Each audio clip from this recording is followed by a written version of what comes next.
Let's talk about getting the maximum amount of sustain with your left hand. We touched on this earlier in the previous lesson.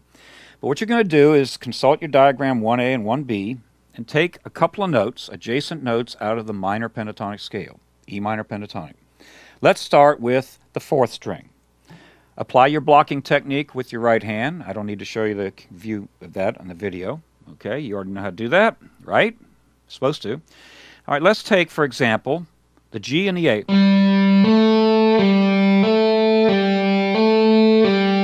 What are the numbers? Flat 3 and 4, right?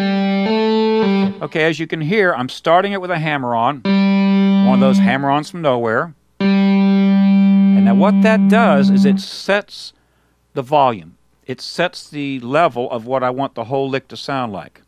So it isn't I don't even like the term hammer-on. I prefer the term drop-on.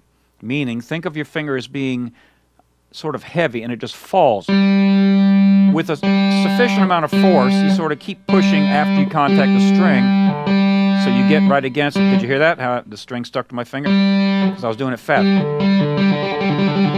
Now what I'm doing right there, let's just talk about this. Right here I'm going hammer, and not a pull-off, I'm lifting straight up.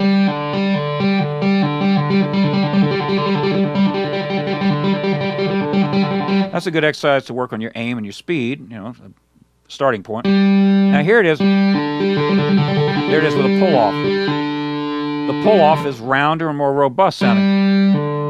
There's the lift-off. There's the pull-off. Now you don't want to go. That's too much muscle. You just...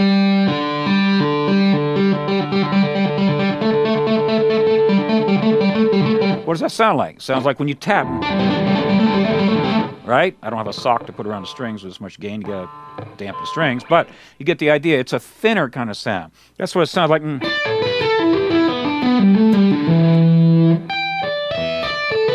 If you go like, for example, I wasn't picking anything, so I started the note with my, right? Well, that's the sound that you're getting when you just hammer on, but that sets the level. On purpose, I haven't had you pick a note yet, right? Because I want you to learn to operate at a lower volume, but still have lots of sustain. Then you're going to hammer the A. Okay, we need to grade our slurs. Now, these slurs are anything you don't pick. The loudest slur you have, potentially, would be a pull-off. You can snap a note where it sounds like you've picked it. Frequently, when I'm teaching a student, I'll play a lick, and they're not watching very closely. I'll play some lick. It's just a difference in articulation. And that's a good thing to practice, to get where when you pick, you'll never get them exactly the same, but try to get a picked note to sound the same as a slurred note. That means you really got to pick softly and just draw the pick off the strings with your index finger and your thumb. And this is for that smooth legato sound. I'm not talking about digging in, heavy Texas blues, and those kind of things. It's a different sound. But anyway, so you're doing a hammer on the pull-off. Now, I'm not really muscling. I mean, it looks like I'm not working because I'm not. I'm not going...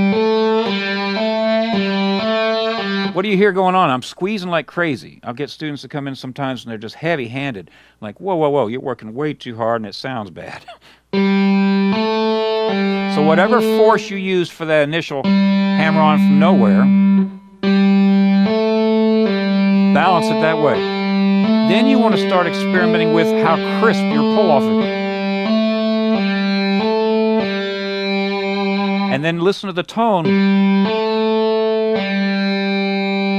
Because the way you pull off a note can affect the...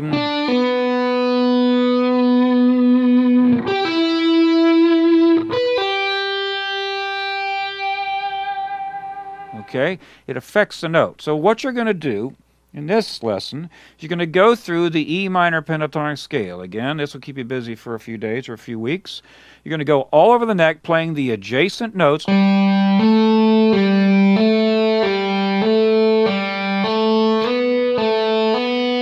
And just do hammer-ons and pull-offs for now.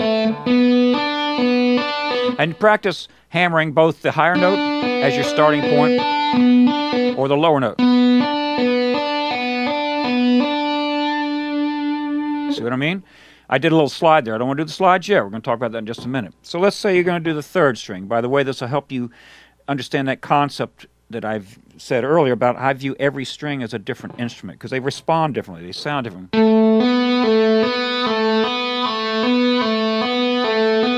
Now your plain strings really require a light touch. Hear that meowing sound?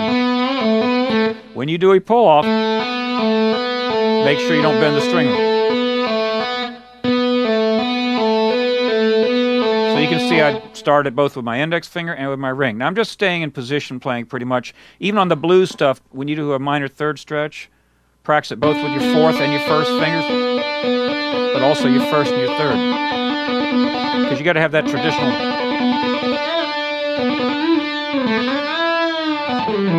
It's important to be able to open your hand up like that. And likewise, on your major second intervals, let me address what I've just said.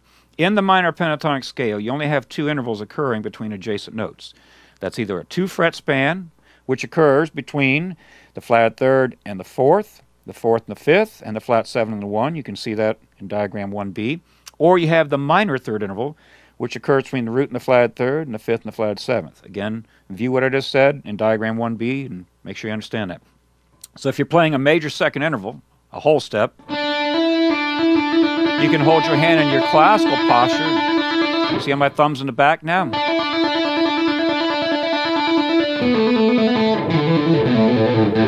And what that does, it helps you, be in position when you're playing the big, long, stretched out stuff, right? But your traditional posture, it's diagonal. You see how my thumb's around the neck? My thumb's up against the back of the neck. And I'm in a great posture for bending.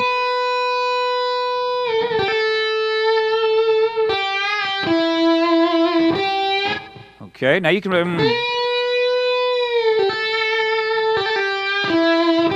I don't know if you could hear it. You should have been able to hear the difference in the sound. If your thumb's around, you get a different sound than if your thumb's in the back. Now for these videos, I always hold the guitar classical style, which puts me at a disadvantage for bending strings and playing the traditional blues posture because it's kind of up like this. My left shoulder's, it's not comfortable, and my arm's coming up, my wrist is bent. So if I didn't want to shoot this video over on my right leg because I wanted to get a good over-the-shoulder camera view here. But you'll get a better sound and get that sustain right there. And listen to those overtones. Be patient. I know you guys get anxious and want to play about 600 notes when you ought to really just be thinking about one. So one of the things that horn players practice is long tones. That helps them get their intonation together, helps them support the note, and they work on tone. Because if you're busy playing fast all the time, you're never going to understand what you can get out of the guitar just with one note, like a great horn player. All right, so you're going to go through on every string and practice these different fingerings. And if you're doing the minor third intervals, you can practice. You can even do them with the first and the second fingers if you want. Okay, you just got a shot of my head there, didn't you? But it's a big stretch. Your thumb's going to be on the lower part of the fingerboard. Let me angle back. See that? That's kind of fun to practice trills like that. Or you just get your hand balanced. You see, you can work on your speed. We're not picking anything, are we? Not a bit. Now, on purpose, I'm not reaching over and tapping because I don't want to address that in this lesson. I want to make sure you're blocking the strings with your pick. Okay, so you start off with your hammer-on from nowhere. That sets a particular volume level and tone. Then go and pick the first note. And immediately after you pick, you'll dampen. Now, when we get into the actual exercises and the combinations of your techniques, you'll see how I have them written out using kind of hieroglyphics. It's a little system I have here. I just put it together so you have a system to see what happens sequentially as you practice a particular lick or a sequence of notes. So a D means picking hand dampening. Well, that means that you're blocking the strings after you strike a note, but it can also mean that you come in with the pick to stop a note. For example, immediately after I pick that note, I'm going to block the string, all the other strings, by moving the pick into the upstroke position of the next lowest string. We'll address this with a video of the other hand in just a minute. But then if I want this note to stop ringing, I'm going to slide the pick over against it. Or I can do it with just the left hand, or I can do both. So there are a lot of ways you want to look, 3 ways specifically that you want to address stopping a note. Okay? We'll get into this a little bit more later on with his actual combinations.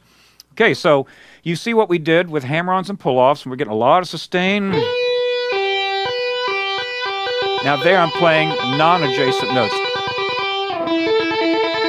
Every other note of the minor pentatonic. And that could be on any string. I don't recommend you practice that yet. You know, that's a little more advanced, and if you're not used to playing with that open hand, you may suffer tonally. You'll start to sound thin. So stay with the adjacent notes and practice your hammer-ons and your pull-offs. The other way you want to practice these is with legato slides. Simply means this. Let's say I hammer on this G.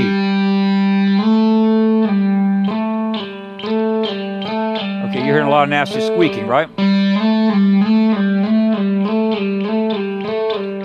Overlook that and just listen to how you get the notes still ringing.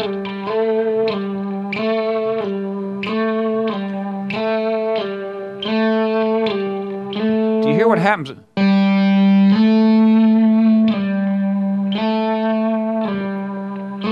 It's easier to get more volume on an ascending slide. And there's a lot here that I can't really explain. You know, you have to touch a certain way. You have to, you know, you just have to do it a certain way. Okay. You can work that out. That's part of you to figure out what works for your hands with your guitar playing. And then you're going to do that on different strings. So obviously you're going to get a lot of squeak.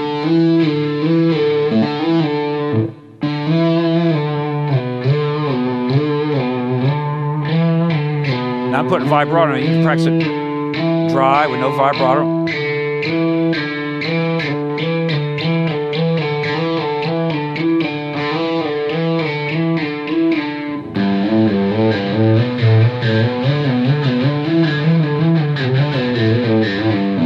Now there I just played diagram 1A. You've got E, G, A, B, D, E, right? So I can just play the whole thing. I'm blocking the 5th. I'm blocking all the strings, you know, so except the 6th string.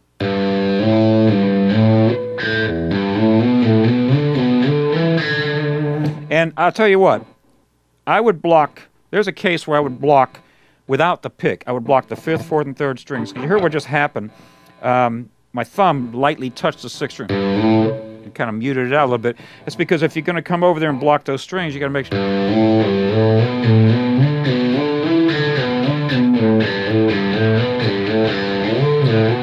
So now I'm sliding around and I'm opening up my vision of the fingerboard, right? I'm not just seeing adjacent notes. You start to see the entire picture of the scale up and down the length of the string.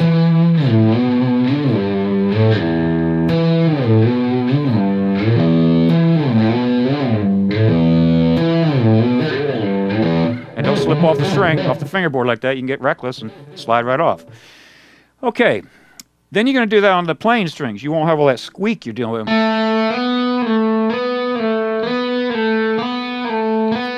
But because the string has a little less mass than the wound strings, you have to touch it differently. Now if you do this too fast, you're going to heat the string up and go flat. And it'll burn the tip of your finger. But listen to that.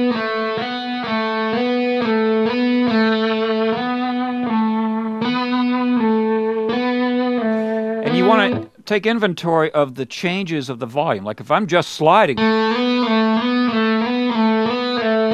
the volume's up on those notes, just as if I'm picking them. It's nice and loud, right? That's what happens. You see, I lost some volume, but you got to learn to operate those lower levels, and you got to know what you're capable of getting out of the guitar.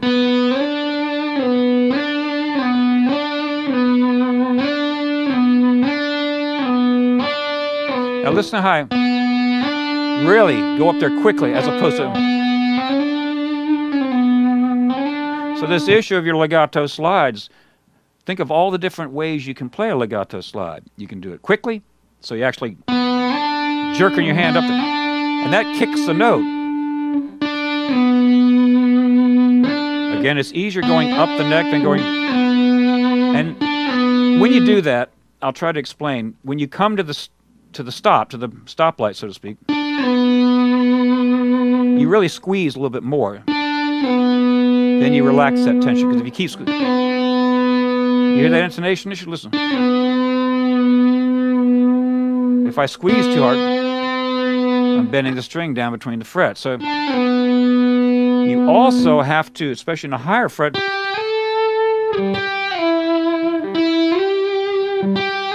hear the open G I'm getting in there because I'm being a little reckless. I'm not blocking the string after I play it with my fretting hand. I'm not blocking it with a pick. So there's a case where I'm having a little noise issue. It's just sticking to my fingers, plus I'm getting some grooves in my fingers and the strings want to stick there, right? That's when you'd come in with the pick. Problem solved. I don't have the open G giving me fits. But this issue of sliding up and down different speeds with different fingers.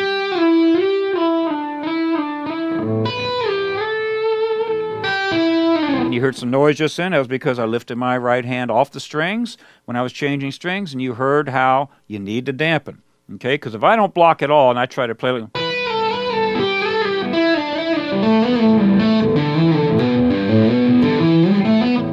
hear all that noise?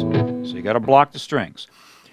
Okay, so then you can start combining your hammer-ons, your pull-offs, and your slides. And that's what we're going to do with this set of exercises. And I've got 27 different combinations I've written down just to get you started. This will also help you create different ways of playing the same notes. Because let's face it, we're just playing a minor pentatonic scale. You've got 5 notes to choose from. Well, this is going to help you see options as a guitarist, especially as a rock blues guitarist, of how you can implement your techniques to get different phrasings, different approaches for the same formula. Now, I did a course called Riff Generator. That would be a great companion volume with this course, because in Riff Generator, I gave you the formulas for different licks, coming out of the blues composite scale and some major pentatonic things. So that gives you the recipes. Well, think of this as the way you can come up with different ways of playing the same recipe, the same numerical formula for a lick. Okay, end of commercial. All right, in the next lesson, we're going to get into actually playing some of these combinations.